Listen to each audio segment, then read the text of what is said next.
we already have here Christine Lehman, Ben Lewis, and our next presenters, because Christine Lehman and Ben are going to take over as hosts and co-hosts. So I also want to thank you, Anuradha, for being here.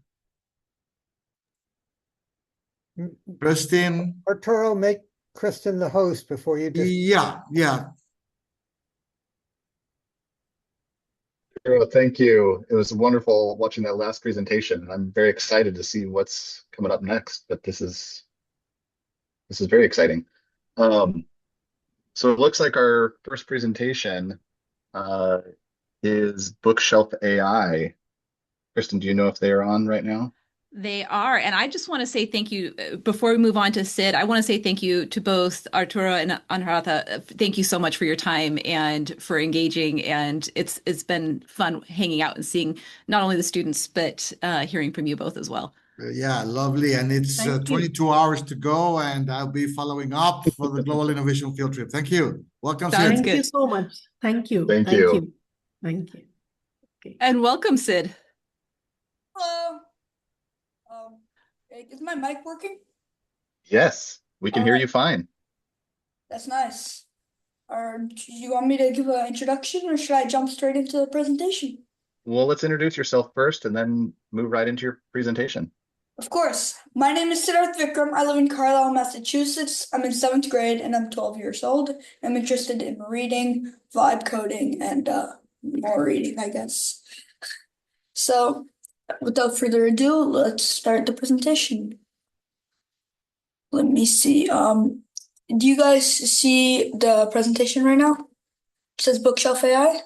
Yes, we can see it with the background. Hello, everybody.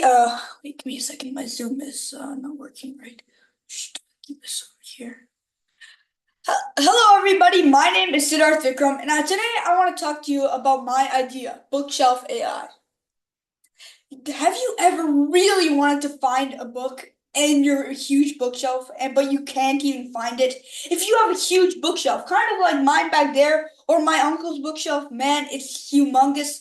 It will take you forever to find a specific book that you want. Like maybe your friend encouraged you to read a certain book in a series, and you really want to read it, but you don't know where it is in your bookshelf, and it'll take you a long time to find it. This takes up your time, effort, and if the book isn't even there, and you're doing this in a bad time, money, there has to be a better way. So who else faces this problem? 4% of Americans, around 13 million people, own a library larger than 500 books. This shows a huge amount of people affected by this problem and a wide market potential. A majority of these people are elders, with around 35% of Americans ages 50 plus owning more than 100 books. As I said before, this is a huge target audience. So, I mentioned elders slightly before, right? So how does this problem affect elders? When people are elder, they have a higher chance of developing lower eyesight, back pain, and memory loss, all impairments which make it harder to find books. For the people plagued by eyesight issues, they will not be able to identify the specific book titles on the book spines while scanning them through the bookshelf, which means that they might take double or even triple the time to find the book. And they may gloss over it completely, making them re-buy a book potentially when they already have it in their possession. Back pain. If you have a huge book going up and down, you don't want to be going up and down if you have back pain, because it's going to really hurt your back if you're elder. And if you have memory loss, you might forget where you've stored the book, or if you even have it at all. And if you have all three, this will be really hard on avid readers who really want to read but are confined, immobile, and can't find the books that they want. But wait, there's a threat to books, and I'm sure you all know about it: ebooks. Studies show that 1/3 of Americans use ebooks to read. Think about that. Ebooks were released around 5 to 10 years ago, and now around 1/3 of Americans are reading them. That's an alarmingly high adoption rate. And This adoption rate is expected to hit 1.9 billion readers in the next few years. That is crazy. Books have been around for thousands of years, and these ebooks have been coming in the last decade or so, and they're getting 1.9 billion people reading them already. That is just a huge amount of people reading them, and there must be a very good reason for these stupendously high adoption rates. And that's mostly because of the accessibility features like high contrast and more that people can use while they're carrying their ebooks. But physical books are not going away. Studies show that older adults often prefer hardcover books, driven by a sense of nostalgia and the sensory experience of moving the pages and the sound that they provide. At the same time, Gen Z is playing a major role in driving book sales, with young adult fiction print sales rising by 48.2% since 2018. That is a huge jump and really shows how Gen Z is adopting a more hybrid approach to reading rather than fully electronic. And physical bookshelves or bookstores are experiencing a resurgence too, with Barnes and Nobles opening an estimated 60 new stores. So let's talk about my solution to the problem, BookShelf AI. BookShelf AI is a mobile application that will use the phone camera and AI vision to scan, save, and locate books in your bookshelf. So how will it really work? It uses the camera to take photos or videos of the bookshelf. And then these photos and videos are analyzed to identify the books in your bookshelf and memorize its position in a catalog on the cloud. And so later on, when I'm sitting down and say, I really want to find that book, instead of laboriously searching through every single book in my bookshelf, all I'm going to have to do is wave my phone over it and it will give me exact directions to where it is. The app will search through the indexed books on the catalog and provide the directions to where it is on the physical bookshelf. Here are some features of BookShelf AI. It has a visual locator, displays a photo of your shelf, pinpointing exactly where the book belongs. Or maybe if it's outside of the screen, an arrow. It'll also have live scanning. Say, oh my god, I accidentally misplaced my book in another area, and it's not where it was memorized to be. Then you're just going to simply scan your phone over it. It will use image segmentation and text comprehension to understand what the titles are and help you find your book. And also voice search. As I said, I really want this to be accessible to elders as well, so it could rival ebooks. And if instead of having to type out all the names of the books, you could simply ask it the title using voice search. Smart Catalog. The system instantly locates the book within the cloud's digital database. I could also take this idea to the library because maybe a bunch of people that have small shelves may use it, but libraries have thousands of books.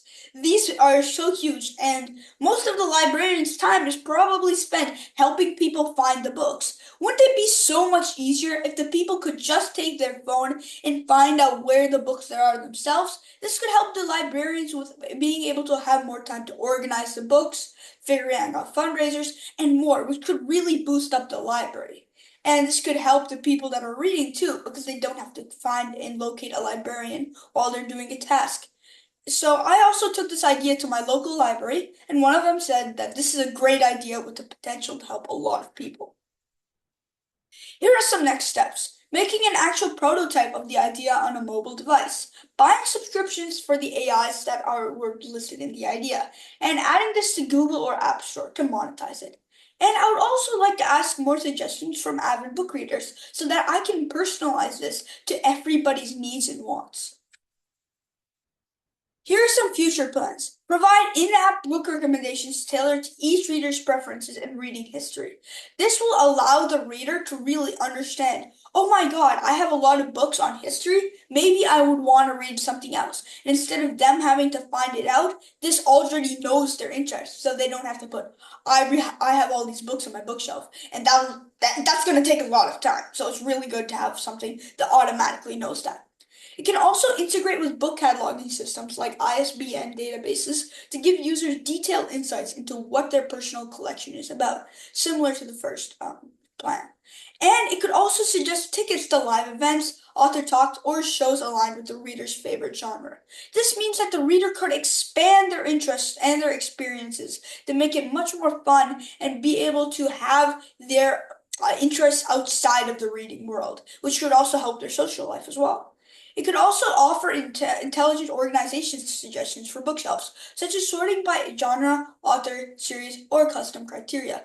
This means that organization is going to go to the next level, and it'll be even easier for you and the AI to find out where your books are. Thank you for listening to my presentation. I really appreciate it, and if you have any questions, please ask. My contact's on the slide. So, yeah, thank you.